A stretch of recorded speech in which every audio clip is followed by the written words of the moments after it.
సర్వమేతదృతం మన్యే యన్మాం వదసి కేశవ నహి తే భగవన్ వ్యక్తిం విదుర్దేవాన దానవాః. ఓ కేశవ, ఇప్పటిదాకా నువ్వు నాకు చెప్పిన విషయాలన్నీ నిజమే.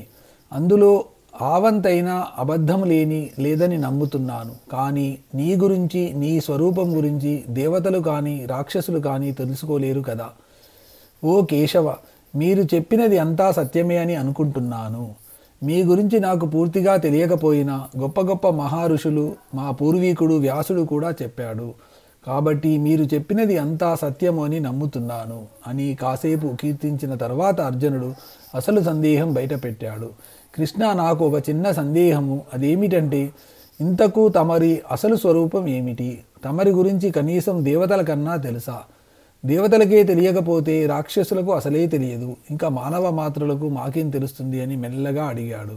స్వయమేవాత్మనాత్మానం వేత్తత్వం పురుషోత్తమ భూత భావన భూతేశ దేవదేవ జగత్పతే. ఓ పురుషోత్తమ, ఓ దేవదేవ, జగత్పతి, నీవు సకల జీవరాశులను సృష్టిస్తున్నావు, పోషిస్తున్నావు, నియమిస్తున్నావు. మీ చేత సృష్టించబడ్డ వాళ్ళము మేము. మీ గురించి మీకే తెలుసు. మీ గురించి మీరు చెప్పకపోతే మాకేం తెలుస్తుంది చెప్పండి. మన తల్లిదండ్రుల నుండి మనం పుట్టాము, వారి గురించి వారే చెప్పాలి. వారు చెప్పకపోతే మన తల్లిదండ్రుల గురించి మనకు తెలిసే అవకాశమే లేదు.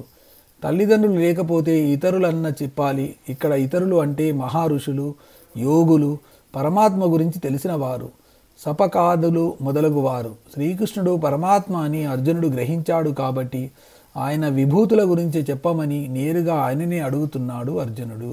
వక్తుమర్హస్య శేషేణ దివ్యాహ్యాత్మ విభూతయః యాభిర్విభూతిభిర్లోకాన్ ఇమాం స్వం వ్యాప్య తిష్ఠసి.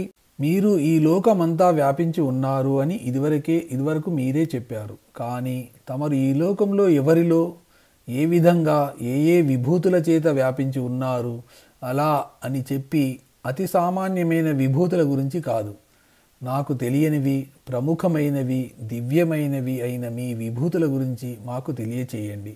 ఈ లోకంలో మీరు పూర్తిగా వ్యాపించిన ఏ వస్తువులలో ప్రముఖంగా తిష్టవేసి ఉన్నారో ఆ విభూతులను గురించి తెలియజేయండి.